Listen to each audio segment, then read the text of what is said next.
Sylvanus. Okay, Sylvanus Street, east, west. This is the continuation of the Cardo. The Cardo, remember, it comes over there, and it has to do this zigzag because the tell is in the way. It can't cut straight through. So it zigs around and then continues north here. And what they did here is also very, very clever. They planted the palm trees where the columns were. Do you see the palm trees? Yeah. So you can see the road. Imagine those palm trees now are columns with the roof on either side. And this is the Cardo. Okay, continuing. And it goes over the bridge, over the Harod River, out the gate to the north. Okay? This is the main entrance from the north into Skytopolis. So what you are sitting on here is a welcome sign. Right? When you come into the big city, there's going to be a big sign here, right? Saying what? Beit-Shean welcomes you. Welcome to. We love Beit-Shean.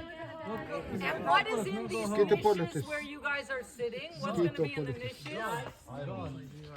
Statues, of course, of Pagan gods.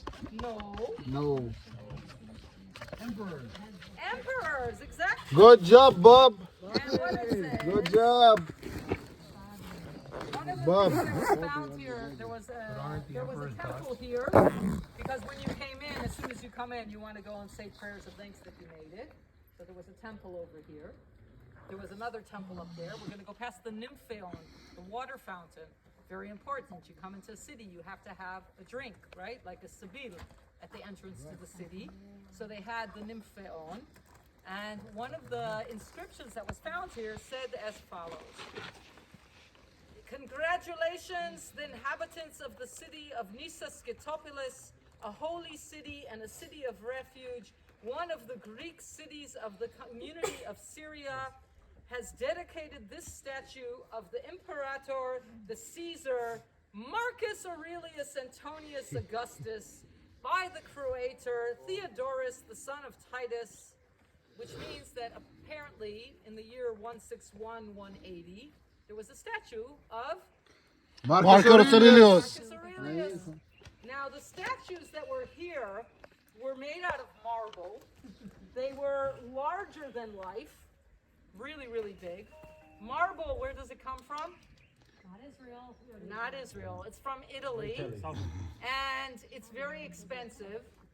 And as we know, the emperors changed all the time.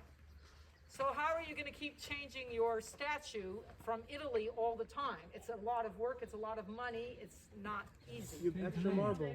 So they didn't change the statue, they just changed the head. The heads were detachable, and they would remove the head of the old emperor, and they would have imported to them just the likeness of the new emperor, and the body stayed the same. Okay? So yeah, so if there was a fat one, he still stayed skinny, he stayed in the body of the guy before him, or the skinny guy was fat, or whatever it was. They just kept it. Now, you remember I told you that this whole thing here only was dug up in the 1980s. Before that, the theater was known where the theater was, the tell was known where the tell was. What else is here? No one really knew. How did they decide where to start building?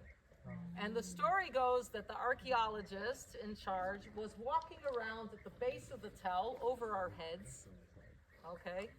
And he's walking around, and all of a sudden he sees a stone in the grass, and he starts clearing away the grass, and he sees that the stone has chisel marks. So this is not just a stone in the field. It's a stone that's been worked on. He starts clearing the grass a little more, seeing a square. He starts digging down on the sides, and he sees a capital. And basically what he uncovered is this pillar right here. This pillar is in situ. For whatever reason, this pillar did not fall down in the earthquake. This one here, right in front of us, with the white sign of the okay. The top of it is what he saw in the field. So look how high above us he was. All of this was covered. Okay. And he said, okay, this is where we did. And this is where they started digging, uncovering eventually all of this. This national park was only opened in the early 1990s. Okay?